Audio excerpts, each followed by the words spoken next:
வருங்கால அரசு அதிகாரிகள் அனைவரையும் கனவுகான் சேனல் அன்புடன் வரவேற்கிறது. இந்த வீடியோவில் 10 பாட்டு நூல்களும் அதோட நூல் ஆசிரியர்களோட பெயர்களையும் எப்படி ஈஸியாக ஷார்ட்கட்டில் ஞாபகம் வச்சுலான்னு பார்க்கலாம். 17 மேல் கணக்கு நூல் மற்றும் 17 கீழ்கணக்கு நூல் இருக்கு இல்லைங்களா, அதை தொகுத்து ஒரே வீடியோவாக போட்டிருக்கேன். அந்த வீடியோக்கான லிங்க்கை டிஸ்கிரிப்ஷனில் தரேன், பார்க்காதவங்க பார்த்துங்க. முதல்ல 10 பாட்டு நூல்கள் எவைன்னா குறிஞ்சிப்பாட்டு, முல்லைப்பாட்டு, பட்டினப்பாலை, திருமுருகாற்றுப்படை, பொருநாளாற்றுப்படை, பெரும்பானாற்றுப்படை, சிறுபானாற்றுப்படை, மலைப்படுகடாம், அதோட இன்னொரு பேர் வந்து கூத்தராற்றுப்படை, மதுரை காஞ்சி மற்றும் நெடுநெல் வாடை. இந்த நூல்களை 10 பாட்டு நூல்களில் எப்படி ஞாபகம் வச்சுக்கிறதுனா, முதல்ல வந்து 10 பாட்டு நூல்களை எதுக்கு ஞாபகம் வச்சுக்கணும்னா, ஒரு 4 நூல் பேரை கொடுத்துட்டு அதில் 3 வந்து 10 பாட்டு நூல்கள் கொடுத்துட்டு 1 மட்டும் மாற்றி கொடுத்துட்டு இதில் 10 பாட்டு நூல்களில் பொருந்தாதது எதுன்னு கேட்பாங்க. அப்படி இல்லைனா ஒரே ஒரு நூல் மட்டும் 10 பாட்டு நூல் கொடுத்துட்டு மிச்சம் 3 வந்து வேறு நூல் கொடுத்துட்டு இதில் வந்து எது 10 பாட்டு நூல் அந்த மாதிரி கேட்பாங்க. அதனால் இதை வந்து தெரிஞ்சு வச்சுக்கிறது நம்மளுக்கு நல்லது, சரிங்களா? இது எப்படி ஞாபகம் வச்சுக்கலான்னு பாருங்கள். முதல்ல படைன்னு முடியுது இல்லைங்களா, அது எல்லாமே வந்து 10 பாட்டு நூல்களில் வரும். இந்த மலைப்படுகடாம் சொன்னோம் இல்லைங்களா, அதுவும் வந்து கூத்தராற்றுப்படை தான், அதுவும் வந்து படையில் வந்துச்சுங்களா. ஆக இந்த 5 நூல்கள் முடிஞ்சிச்சிங்களா. அடுத்து வந்து மிச்சம் இருக்கிற 5 வந்து குறிஞ்சி, முல்லை, மருதம், நெய்தல், பாலைன்னு கேள்விப்பட்டிருக்கு இல்லைங்களா. அந்த ஆர்டரை ஞாபகம் வச்சுங்க. குறிஞ்சினா குறிஞ்சிப்பாட்டு, முல்லைனா முல்லைப்பாட்டு, மருதம்னா மாலை வருது இல்லைங்களா, அது வந்து மதுரை காஞ்சி. அடுத்து வந்து நெய்தலுக்கு வந்து நேரில் ஸ்டார்ட் ஆகுதுங்களா, அது வந்து நெடுநெல் வாடை. பாலைக்கு வந்து பட்டினப்பாலை. இந்த 5 திணைகளை வச்சு 5 நூல்களோட பெயரையும் இந்த படைன்ற முடிகிற 5 பெயர்களையும் மட்டும் ஞாபகம் வச்சுன்னா போதும். இந்த 10 பாட்டு நூல்கள் எது எதுன்றதை ஈஸியாக கண்டுபிடிச்சிடலாம். இதில் அறம் சார்ந்த நூல் எது, புறம் சார்ந்த நூல் எது, அகம்புறம் சார்ந்த நூல் எதுன்றதை எப்படி கண்டுபிடிக்கலாம்னா, இந்த அகம்புறம் அப்படின்னு இருக்குங்களா, அகமா புறமானு தெரியாதது வந்து ஒன்று நெடுநெல் வாடை. இது வந்து அகமா புறமானது தெரியாதது. இந்த படைன்னு முடியுது இல்லைங்களா, அது எல்லாமே வந்து புறம் சார்ந்த நூல். அதாவது போர்க்களத்தில் படையெல்லாம் திரட்டிக்கிட்டு நம்ம வெளியே போய் தான் சண்டை போடும், உள்ளே சண்டை போட்டுக்க மாட்டோம். அதை வச்சு படைனா புறம் சார்ந்தது, புறம்னா வந்து வெளியே, அதை வச்சு இது ஞாபகம் வச்சுக்கலாம். அடுத்து எக்ஸ்ட்ரா இதில் வந்து மதுரை காஞ்சி வரும். மதுரையும் வெளியே ஒரு ஊர் தான், காஞ்சியும் வெளியே ஒரு ஊர் தான். இதை வச்சு மதுரை காஞ்சின்றது வெளியே இருக்கிற ஊர் அப்படின்றத ஞாபகம் வச்சுக்கிட்டு இது புறம் சார்ந்த நூல் அப்படின்னு ஞாபகம் வச்சுக்கலாம். மிச்சம் இருக்கிற 3 வந்து 7 நூல் தெரிஞ்சாவே போதும். மிச்சம் இருக்கிற 3 நூல் வந்து அறம் சார்ந்த நூல் அப்படின்றத ஞாபகம் வச்சுக்கலாம். இப்போது நூலாசிரியர் பெயர்களை எப்படி ஞாபகம் வச்சுக்கலான்னு பாருங்கள். முதல்ல குறிஞ்சிப்பாட்டு, குறிஞ்சிக்கு வந்து கபிலர். இது வந்து எப்படி ஞாபகம் வச்சுக்கலாம்னா கு கா இந்த இதில் வருது இல்லைங்களா, அதை வச்சு குறிஞ்சி பாட்டுக்கு கபிலர் அப்படின்றத ஞாபகம் வச்சுக்கலாம். அப்படி இல்லைன்னா குறிஞ்சின்றது ஒரு பூ தானே, பூன்றது ஃப்ளவர்னு இங்கிலீஷில் சொல்லுமா, ஃப்ளவர் அப்படின்னு சொல்லுவோம்ல, அதை வச்சு பிலர் அப்படின்றத வச்சு கபிலர்ன்றதை ஞாபகம் வச்சுக்கலாம். அடுத்து முல்லைப்பாட்டோட நூலாசிரியர் வந்து நப்பூதனார். இது எப்படி ஞாபகம் வச்சுக்கலாம்னா, இந்த பூன்றது நடுவில் வரும், முல்லைன்றது ஒரு பூ, சரிங்களா, அந்த பூ வந்து நடுவில் வரும், அதை வச்சு முல்லைக்கு வந்து நப்பூதனார். இந்த குறிஞ்சியும் பூ தான், இதுவும் பூ தான்றதை வச்சு கன்ஃபியூஸ் ஆகிக்காதீங்க. குறிஞ்சிக்கு வந்து கூல ஸ்டார்ட் ஆகும், இங்கேயே காலை ஸ்டார்ட் ஆகும், அதை வச்சு தெளிவாகிக்குங்க. அடுத்து பட்டினப்பாலை, இதுக்கு வந்து நூலாசிரியர் உருத்திரன் கண்ணனார். இதே ஞாபகம் வச்சுக்கலாம்னா, பாலையில் நம்மளுக்கு வந்து காற்று அடிச்சிச்சின்னா அதோட மண்ணில் இருக்குல்லையா, அது கண்ணில் போயிடுச்சுன்னா கண்ணு உறுத்திக்கினே இருக்கும், அதை வச்சு உருத்திரன் கண்ணனார் அப்படின்றத ஞாபகம் வச்சுக்கலாம். அடுத்து திருமுருகாற்றுப்படையோட நூலாசிரியர் யாருன்னு பார்த்தீங்கன்னா நக்கீரர்.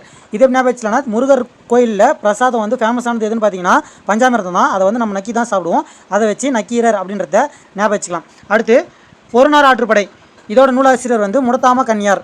இதே ஞாபகம் வச்சுக்கலாம்னா, பொருணர்னா பொறுமையா அப்படின்றத ஞாபகம் வச்சுங்க. இங்கே வந்து ஆமைன்னு இருக்கு இல்லைங்களா, முடத்தாம அப்படின்றது ஆமை அப்படின்றது வருது இல்லைங்களா, ஆமை வந்து பொறுமையாக தான் நடக்கும், அதை வச்சு முடத்தாம கன்னியார் அப்படின்றத ஞாபகம் வச்சுக்கலாம்.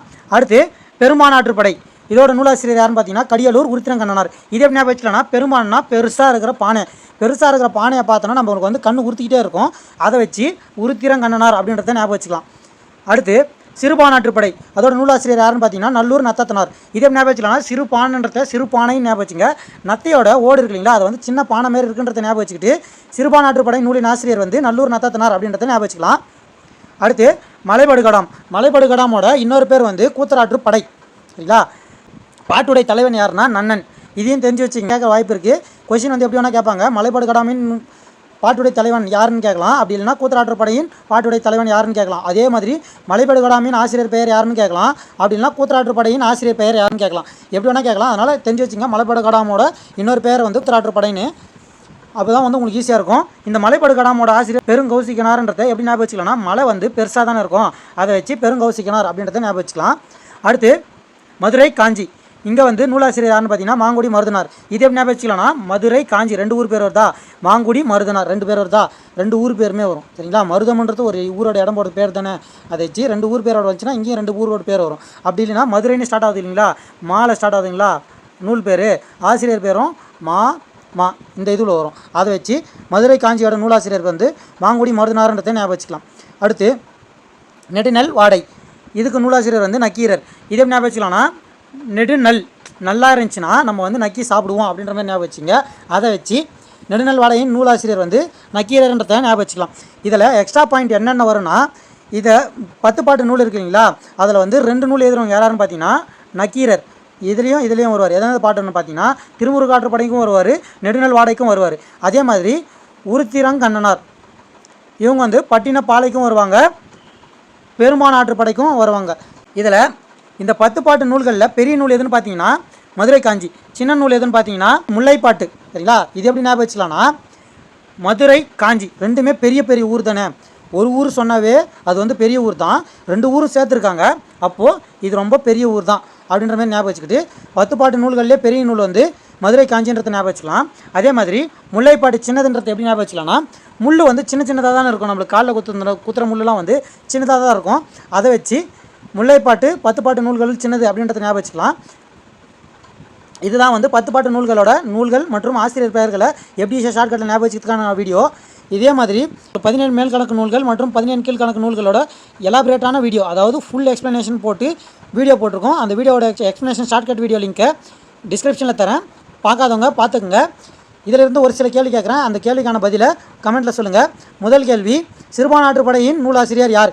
இது முதல் கேள்வி. இரண்டாவது கேள்வி, பொருநாராற்றுப்படை நூலின் ஆசிரியர் யார்?